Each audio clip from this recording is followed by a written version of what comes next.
Clear ہیں اس بات میں کہ ایک ان ہولی الائنس اور نیکسس بن چکا ہوا ہے حکومت وقت اور جیو کے درمیان، مگر moving on from that in کا یہ بھی ماننا ہے کہ کورم پورا تھا اور جو عباسی صاحب اور پرائیویٹ ممبرز آف پیمرا نے اپنا فیصلہ سنایا اس پر عمل درآمد ہونا چاہیے تھا. Anyway moving on, senate کے اندر آواز گونج رہی ہے کہ آپ 77 کو ریوائیو کر رہے ہیں.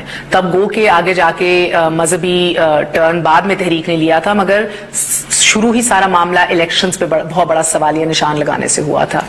تو 77 میں سب سے پہلے تو کلیئر ہو جائے کہ کیا دھاندلی ہوئی تھی یا نہیں ہوئی تھی. اگر تو دھاندلی ہوئی تھی تو کیا ری الیکشن ہونا چاہیے تھا یا نہیں ہونا چاہیے تھا. اگر آپ دھاندلی کو ایکسپٹ کر بیٹھتے ہیں تو پھر الیکشن کروانے کا فائدہ نہیں ہے. پھر تو آپ الیکشن، دھاندلی کا مطلب یہ کہ جو عوام کا مینڈیٹ ہے اس کی کوئی اہمیت نہیں ہے.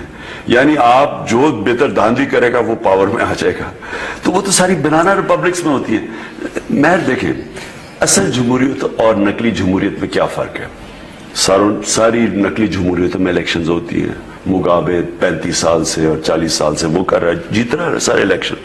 سٹالن کہتا تھا الیکشن کر جس نے مرضی ووٹ ڈالیں گنوں گا تو میں نا. یہ نقلی جمہوریت ہے. تو یہ جو پاکستان میں جو ہوا ہے یہ الیکشن، میں سمجھتا تھا نا جتنا بڑا فراڈ ہے، میں سمجھتا ہوں کہ اس سے 2-3 گنا زیادہ بڑا فراڈ. نقلی جمہوریت ہے جو ایک فالس مینڈیٹ کے اوپر اگر آپ حکومت کریں تو یہ جمہوریت کیسے ہو گئی. یہ تو ساری تیسری دنیا کے اندر ایسے الیکشنز ہوتے ہیں.